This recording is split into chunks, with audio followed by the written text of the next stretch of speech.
Hello दोस्तों, आज का हमारा टॉपिक है वो है अर्थ फॉल्ट। अर्थ फॉल्ट के बारे में हम आज पढ़ेंगे कि अर्थ फॉल्ट क्यों होता है, इसकी डेफिनेशन क्या है, इसकी कॉजेज़ क्या हैं और इसको रेक्टिफाई कैसे कर लेते हैं।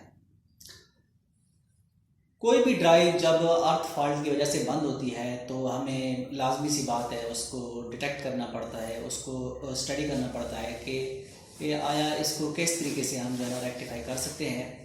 अब हम इसमें जो है ना वो बेसिकली इसका कॉन्सेप्ट क्या है अर्थ फॉल्ट का, काजेज़ और इसकी डिटेक्शन कैसे करते हैं, इनके बारे में पढ़ेंगे। Current flowing through a motor, when current flow through a motor, we provide earth to the motor, so that the person which working on this motor should not be affected. If we not provide earthing to the motor, then it will be very fatal accident, and both person and equipment can be damaged. So we provide earthing to the motor. अब सवाल ये है कि अगर किसी वजह से motor की बॉडी में से करंट फ्लो करता है, यानी फ्लो शुरू हो जाए, तो इक्विपमेंट भी डैमेज हो सकता है और जो पर्सन उस पर काम कर रहा है उसको भी एक सीरियस किस्म की इंजरी हो सकती है। इसलिए हम अर्थिंग प्रोवाइड करते हैं ताकि वो जो करंट है वो उस अर्थिंग लीड में से गुजरे।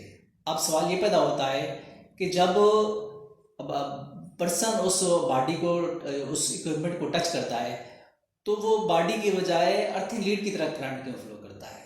उसकी रीज़न ये है कि पर्सन की जो रेजिस्टेंस है वो ज़्यादा होती है और अर्थ लीड की रेजिस्टेंस कम होती है। इसलिए वो जो फॉल्ट करंट है वो बजाय इसके कि बॉडी में से फ्लो करे वो अर्थ लीड की तरफ फ्लो करता है और इस तरीके से उस पर्सन को सीरियस इंजरी से बचाता है। ये थी इसकी एक तरह से डेफिनेशन। अब दूसरा जो है ना वो बात यह है कि इसकी कॉजेज़ क्या है। सबसे पहले है इसकी लूज कनेक्शन।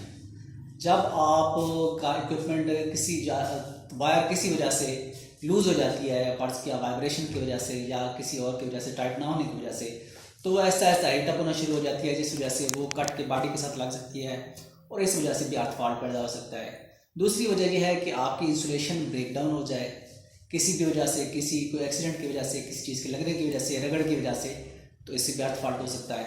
और तीसरी है मॉइस्चराइजेशन कि अगर उसमें मॉइस्चर बहुत ज़्यादा आ जाए, यानी कि अगर मॉइस्चर बहुत ज़्यादा आ जाए तो दो वाइंडिंग आपस में शॉर्ट हो सकती हैं।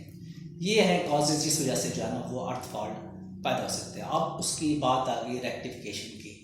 अब रेक्टिफिकेशन दो तरीके से होती है, एक छोटे लेवल पे, डोमेस्टिक लेवल पे, जिस तरह से हम RCCB सर्किट ब्रेकर लगाते हैं जो कि अर्थ फॉल्ट को डिटेक्ट करते हैं और इस वजह से जो है ना हम उस फॉल्टी एरिया को रिमूव कर देते हैं और हम उस अर्थ फॉल्ट से बच जाते हैं। और इंडस्ट्री लेवल में वो रिस्ट्रिक्टेड अर्थ फॉल्ट की टेक्निक इस्तेमाल होती है।